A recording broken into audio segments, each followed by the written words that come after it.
Pro boxing fans here with European King Sam Maxwell. Sam, how are you keeping? I'm good, thank you. Thanks for having me, Mark. No worries at all. I understand it was your 31st birthday earlier this week. What's the best present you got?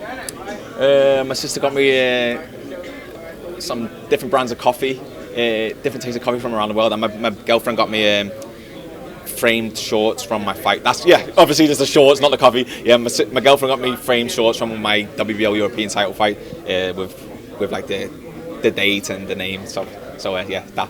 Can't believe I said coffee over that. Priorities. I like coffee.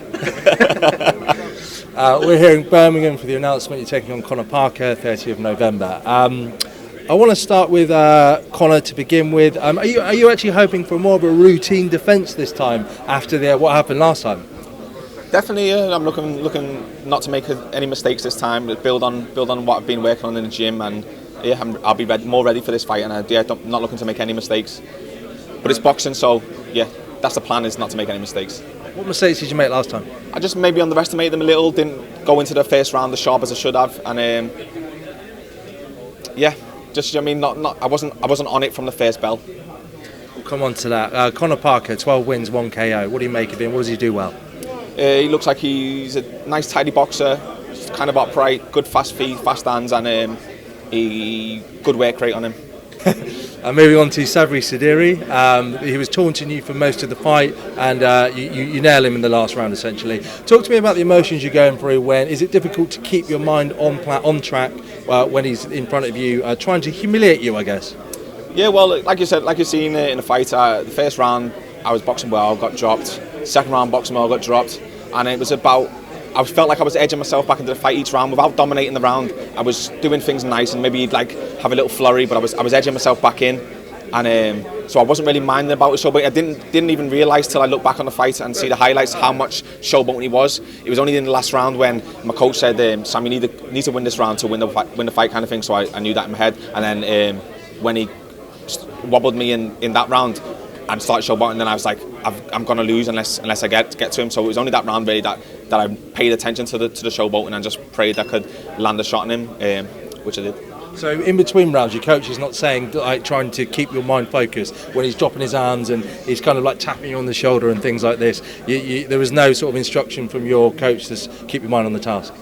No, because it didn't change me from the tax. If you look when I've looked back and he's showboating, I'm not reacting. I'm just keeping my hands up, looking to build behind my jab. So if I was showing a bit of frustration, keep my hands down or whatever, my coach would have said to me, "Sam, come on, keep your head, don't listen to him." But because I wasn't showing anything, I was just sticking to my game plan anyway. He didn't feel like he needed to mention it, I don't think. That's quite interesting, because from the outside it's like, okay, you seem like you're keeping your game together, you seem composed, you don't seem like you're letting the fight get away from you. So it's actually interesting to see that you weren't viewing the fight like the rest of us. You weren't concerned about his showboating tactic. Only when I was looking back, I was shocked to see how much of it he was doing. I was like, was he doing this the whole fight? My girlfriend said, yeah, all the fight he was doing this, and didn't even notice. All I was focusing on is winning each round as it came. That was it. What can we put that down to then? Just your tunnel vision, your concentration, you're wanting to keep the game plan together?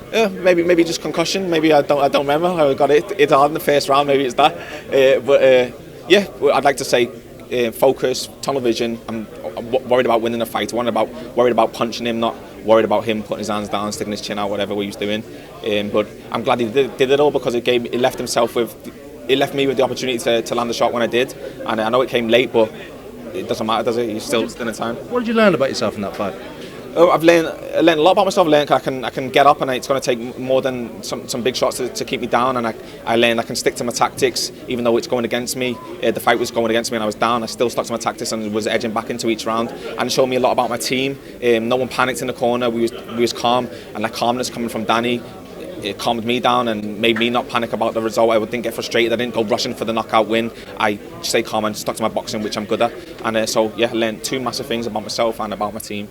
It sounds like an important fight for you for the development of your career. And speaking of development, we're not overlooking your guy on November 30th. But where do you see yourself going after this fight? What do you want to chase next?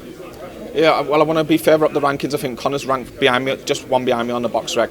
So this is going to move me up the rankings and hopefully into bigger fights with, like we've seen on the weekend, Davis and Ritson and the Golden Contract. There's a load of names in there at my weight. So in big fights like that, that's what I'm hoping. And just finally, Sam, 'cause I think the press is about to kick off. We unfortunately had the fatality of Patrick Day over in the States, a young prospect. This brings the boxing safety more into focus, as you'd expect. We're just asking everyone today, a lot's been done to mitigate the risk of fighting, but is there anything that can we do more, do you think, in your opinion?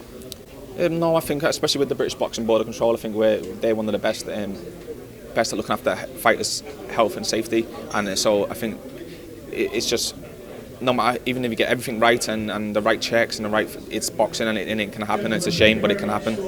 So Maxwell, thanks for speaking to us and good luck November 30th. Thanks, Mark. Thanks, brother.